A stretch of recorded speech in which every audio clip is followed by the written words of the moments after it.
If you are a cargo hauler in Star Citizen, it is time to celebrate with a major fix to an ongoing issue. Star Citizen Alpha 3.15 testing is ongoing, and we've had a new PTU L patch. But also, I want to talk about an incredibly important update that's coming with server crash recovery.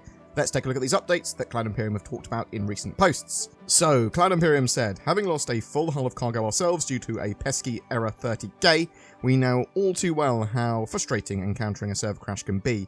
For that reason, we're very happy to announce the addition of server crash recovery. So, how does this work? We're adding functionality that creates a heartbeat, regular logging with persistence, for you and your ship. So in the case of a server crash, the backend will recognise that an unexpected timeout has happened, allowing you to visit any ASOP terminal and spawn your ship, intact and exactly as it was pre-crash. This means your cargo, ship status, health and fuel, and any items you had lying around on your ship will return in the exact state as it was. Now, it's important to note that this is merely a simple interim fix. Long term, this will all be handled by the entity graph and server meshing work, where we'll track shard history, which will allow us to properly retain information and restore you directly to the moment you left off, mid-quantum flight, etc. Nonetheless, while this is a temporary solution, it should be effective and reliable. It's also important to note that this new addition is specifically for server crashes. Client crashes would still be handled in the same way as they are now, with current crash recovery functionality, which does allow you to, in some cases, just continue off in your ship.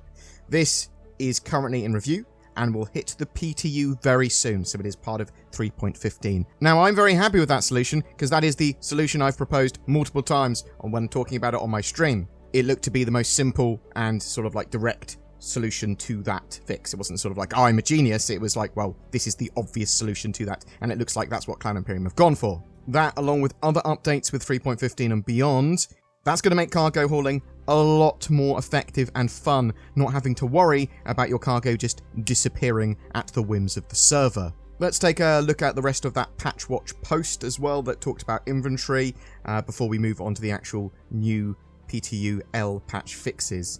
Choosing a primary residence. Before entering the verse for the first time in Alpha 3.15, you must first select your primary residence from the main menu. You can choose between the following cities and associated space stations: Orison Crusader with Port Olisar, Lorville Hurston with Everest Harbour, Area 18 ArcCorp with Bajani Point, New Babbage Microtech with Port Tressler. Once selected, all your items and vehicles will be stored at your primary residence. For your convenience, each city and its associated space station share one local inventory between them. One thing to keep in mind, vehicle components and hardpoint items such as weapons and turrets are not currently affected by the new inventory system. The only way to transport these items is to equip them on your ship, and all the components you own at the start of Alpha 3.15 will be stored in your primary residence. In the future, these items will be adapted to this inventory system alongside the upcoming cargo system refactor. Getting started with personal inventory. So you've chosen your new home and you've woken up in your hab. You won't find your belongings in your Mobilglass app anymore. Don't panic, press I. That opens the inventory. In the upper right corner, you'll notice you're looking at your local inventory, which is where all of your items are initially stored. If you hover your cursor over one of your items, a detailed description will appear. Particularly important here is the storage space each item will use in your personal inventory. This required storage space is displayed in micro SCU, so USCU. If you want to equip an item, simply drag and drop it onto your character. Items that you want to discard, drag them onto the hand symbol. Be careful, these items are placed in the game world and no longer in your inventory. Other players can now have access to these items, and they will be lost if you do not add them back to one of your inventories. If you are looking for something specific, just click on the filter tab, select the items you want to see, and then apply and done. Now only the items of that type that you want to see will be listed. Next, let's create an additional personal inventory. For this, you'll need to equip some armor, plus a backpack for the maximum amount of storage. If you don't have armor or a backpack that doesn't fit your armor, visit an armor store in your home city. Keep in mind that purchased items are automatically transferred to your local inventory first. You will then have to transfer them back to the personal inventory if you want to take them with you.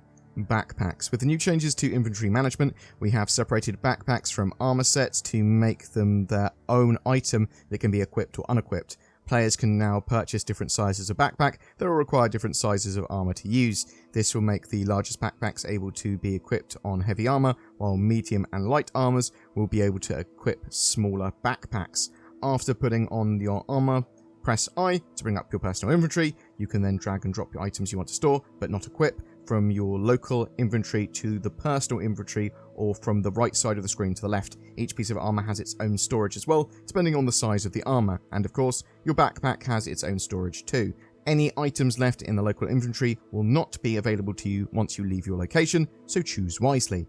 Items that you hold in your hand after purchase, such as beverages, will be dragged into the personal inventory through inventory management rather than stored through the interaction mode. Vehicle inventory. Once you spawn and enter a ship, the vehicle tab will be added to your inventory management interface. You can then move items between local inventory, personal inventory, and vehicle inventory as you see fit. Keep in mind that storage capacity is limited, so it's best to take some time to pack your stuff before your adventure. They show an example, loading 5 multi-tools onto a cutlass red, and then they flew to Daymar, and a small accident occurred, and they exploded. However, they then found a nearby wreck of the cutlass red, their cutlass red, and an external storage crate had spawned with all 5 multi-tools that they had loaded in previously. You'll be able to find a box that contains all items stored in a ship should you destroy it, whether destroyed intentionally or not, and it will be lootable by other people. These boxes will remain in the verse for quite some time. I believe the timer was 2 hours last I checked. Remember though, you will need enough inventory space to be able to pick up all the items again, or be able to move it between your ship and stuff, so grab loads, take it to ship, keep on grabbing it. I have not tried to move these boxes with gravity tools or anything yet, so I will need to try that out very soon. Looting. Again, they continue with their example. A thief approached the external inventory box and stole the multi-tools. Fortunately, they were able to quickly settle the matter, pew pew pew, taking out the thief in question. They're then able to go up to the body and basically search the backpack and search the body for loot, and taking the multi-tools back was the idea here. So some level of piracy can now occur more appropriately in 3.15. It's not proper piracy though. It's not the sort of high value cargo commodity sort of reasons to attack people like, oh, they're flying a caterpillar, well, I definitely want to attack you because I want all your delicious cargo. It's more that any ship might have some loot on it that you might want to take, though at the moment we can't really sell that loot because it will be items and gear and armor. However, in the very near future, probably by the end of the year in 3.16, we will be able to sell that stuff, and that is something I'm very much looking forward to. The latest 3.15 L patch also went out now. This is still in first wave PTU. We're waiting for it to go to open PTU a little bit later. There's some known issues and stuff that have to be fixed before that patch goes to wider PTU for sure. But we've seen an inventory and looting polish pass. They've updated the Knickknacks app to sort categories and types alphabetically. Filters are now per container instead of global. They've added buttons to autofilter per categories. They've added buttons to open drop-down to allow more control of filters. They've updated drag and drop interaction for attaching magazines and gadgets to equipped armor to be a bit easier. They've updated default interaction for armor and clothing to be carry instead of equip. Lore system updates. So they've updated the system to automatically forgive crimes against players unless they actively accept to press charges. There have been some major bug fixes as well. They fixed an issue that allows players to fully unequip their mobiGlass without swapping to another. The 400i entrance marker should now display properly. Disabling the 400i turret power should no longer cut out the rest of the ship's energy. Claiming ships and then immediately running to a kiosk to buy any items in quick succession should no longer cause a long but temporary services error. They fixed an issue causing ships to show as claim on a terminal instead of retrieve after storing it. Medical guns should now work to heal other players while inside a green zone. They fixed an issue that blocked players from using medpens to revive other players in green zones. Emergency, elevator and rescue systems should now function fully in Grimhex. If a player has their inventory open while leaving a green zone or a location, the local inventory in that area should no longer remain displayed. They fixed an issue causing planetary winds to desync between clients, which would then cause force reactions to be different for different players. They fixed multiple vis area issues when entering and exiting ship hangars in Orison.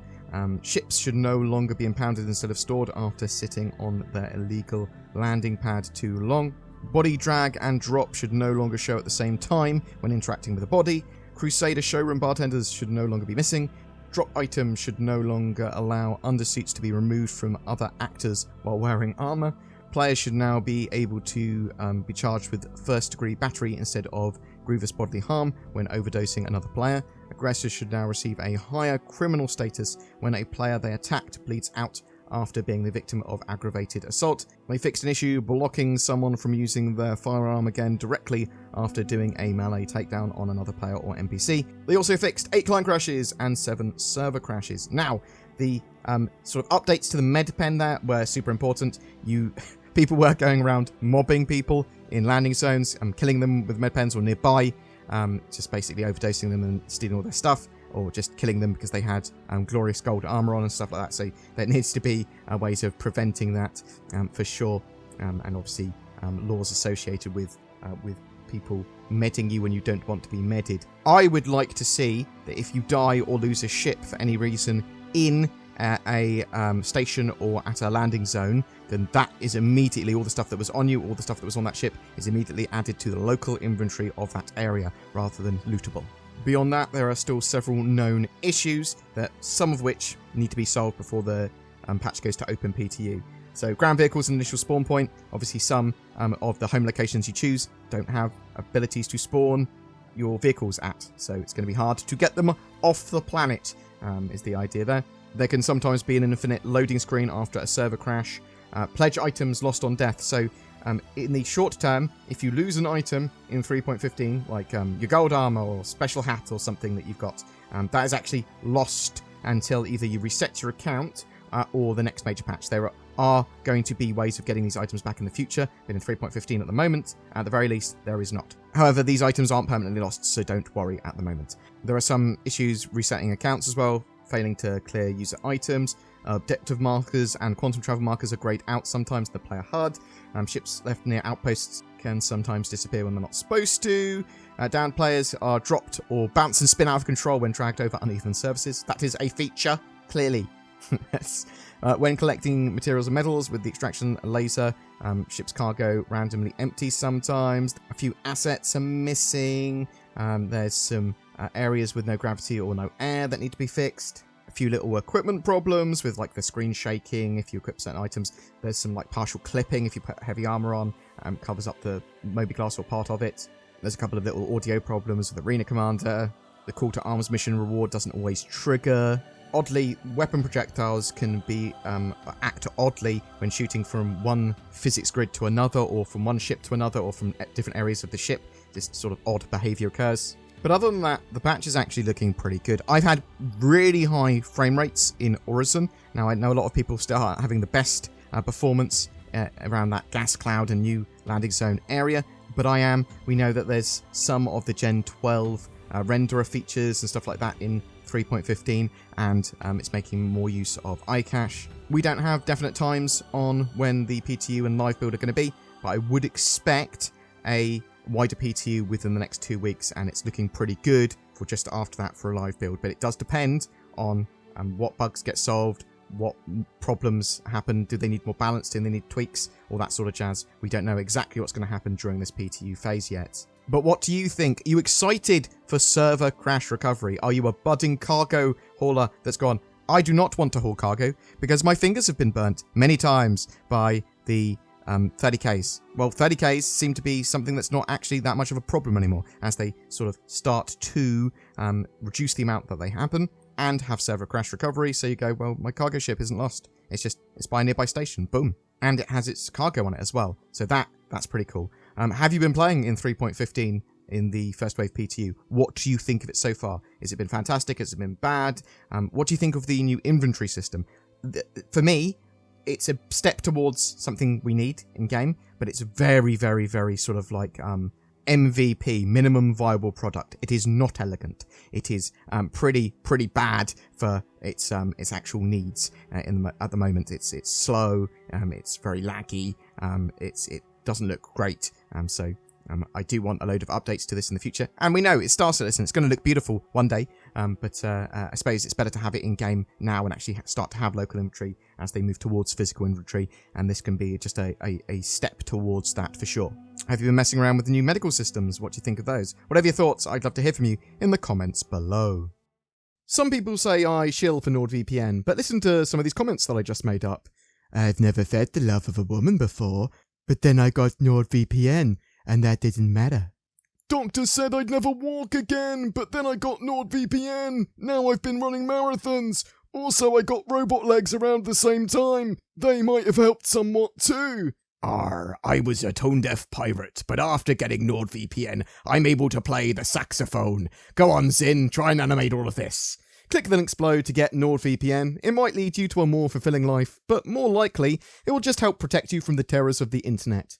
What ship are we giving away in October? It is one of the most exciting ships we've given away and one of the most popular. It's the Argo Cargo. So many people liked it, we thought we'd give one away instead of a Mercury Star Runner or a Carrack or something else. You can do fun things like fly around a planet or fly very slowly into the sun. And it also makes my top 16 ships that I liked in the ship showdown this year. Me and Zin are sort of on holiday for a week, so we had to quickly film a ship giveaway, so we do have CitizenCon coming up and we might have some other things going on the channel that will make it worth your while commenting, so do what you want. I'm not your dad. You should definitely press the join button below my videos though, and you should certainly like and subscribe and bell bother. Click on the bell, I don't know what it does, but it makes me money somehow, I don't know what's going on. Thanks very much for watching though, and I'll see you in the next one.